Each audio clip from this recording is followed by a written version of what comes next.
welcome to the virtual exhibit of the Audi Grandsphere concept. Here we're going to showcase to you all the various design details from inside and outside of the car. Jason, we worked on the exterior together. Yeah, Amar, it was a great synergy between the two of us, as well as our other colleagues in Audi design, and I think that really shows in the final product. And Alex, you were part of the interior team for the car. Yeah, exactly. Being part of the interior design team who worked on that concept, today is my pleasure to present the interior. But guys, before we take a look at the interior design, let's start with the exterior.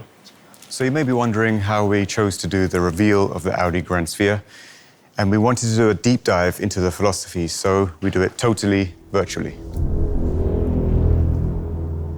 This virtual exhibit really allows us a progressive way to highlight some of the key design features of the Grandsphere's design. And I think this view is actually the perfect view to start with because it tells the complete story about the exterior design. Yeah, the exterior design actually starts from the interior. So this idea of first-class travel is something that really gave us the base for which we could wrap our exterior around. Exactly. So the first-class row is in the front, and therefore in the rear we could just have a lounge, and that meant for us that we could do a coupe-like body. And this coupe-like body sits on this really generous, muscular architecture, but it's not overbodied, it's quite tight on the car. Yeah, the proportions were really key on this car. So a D-segment car, but having a very different architecture in the cabin allowed us to have also a different architecture on the body. So something very fluid, very generous, and actually very sporty in the end. That's right. And I think our philosophy from the beginning was always to be very true to the history of the brand, true to what this car represents, true to the zeitgeist. And that meant also our decisions on the car had to be quite correct. For example, we have our UFO line, which travels around the entire car. And this really is the basis for our exterior design. Yeah, this is a pretty unique line that really defines the car, lengthens the car, but also splits the volumes. So we have an upper volume that is very much focused on the cabin, and then the lower volume that is keeping everything very grounded and very sporty at the same time. So this cabin concept was actually causing a lot of problems for us, a lot of issues. Maybe you can explain a little bit how we solved it. Yeah, we had to deal with a larger volume in the front of the cabin. And what we did is we tried to stretch the bonnet, so we still wanted to convey this GT proportion. So the bonnet really wraps around and is lengthened into the mirror, which dives directly into the A-post, which is a lot further back than the front volume of the cabin. So this really combines this GT aesthetic with, let's say, a new proportion. And when you read that point of the break in the glass coming to the wing mirror and then so much volume ahead of that, that's what's giving this really spherical effect for the interior. I think what's helping a lot for this car is the extreme angles at the front and the back. This is creating a really cool dynamic to help offset this large cabin. Yeah, the car has a lot of direction while still remaining quite level to the ground with this UFO line. Keeps it very long and sleek. Yeah, and then this baseline, again, helping to rebalance everything. Yeah, the baseline coming from the front, sweeping back to the rear. It's really integrating all these elements and all this balance that we wanted to convey. That's right. Let's take a look at the front. So the front end design of this car, I mean, with the UFO line, we had the opportunity to really separate all the elements and create a new order and a new hierarchy.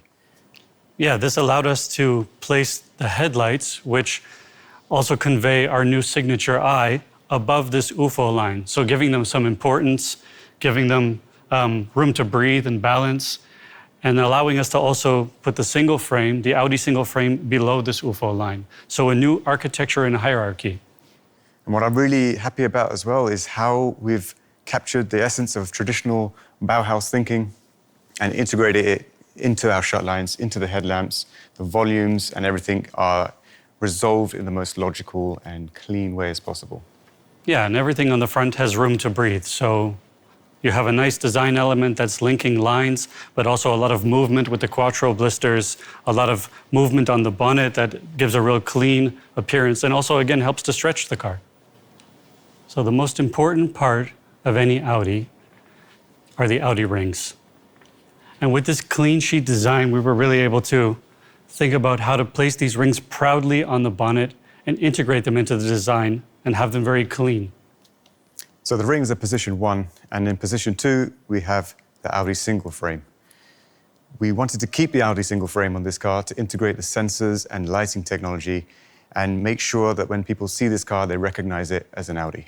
Yeah, the single frame is something that's very iconic, but also iconic for Audi has always been lighting. And the new signature eye that we introduced on the Grandsphere really shows this really premium approach to having a graphic that is actually derived from the Audi rings, that is really strong and really iconic. And I think sticking with this logical approach to the car design, the cohesive way that we tied everything together, we decided to take the exact same graphic and put it on the back of the car. And also with the rear rings, they have the exact same treatment, mirroring the front. So I think now we have a very powerful and unified design. Now let's talk about the rear end. Again, the most powerful view of this car. All of the lines are flowing to the rear. All of that surface energy is coming around to the back, creating a very strong, dynamic, and GT character. Yeah, and all of that power, as you mentioned, is really pulling back, but it has to also be balanced. And the way we did that was having a really prominent diffuser.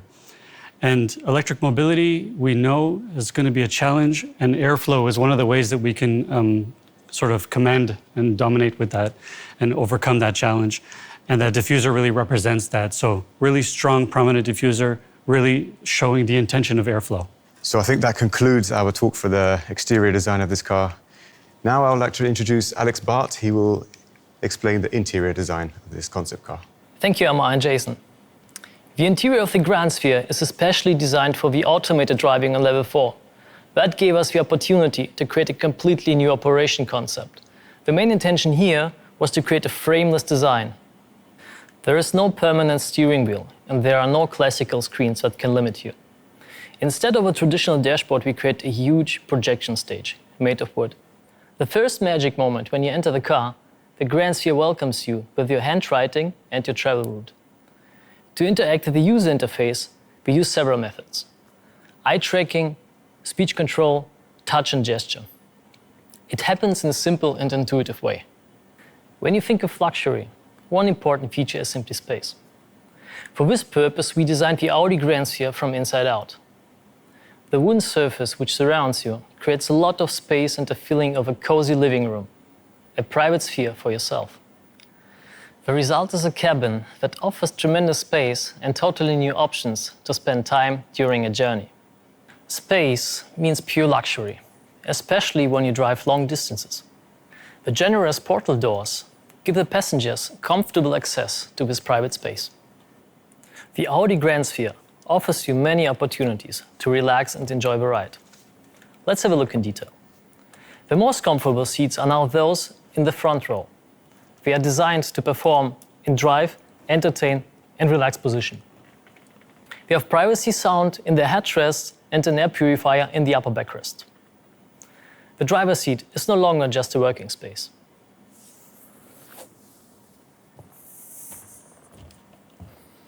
The passengers in the first row can move into permanent relax mode.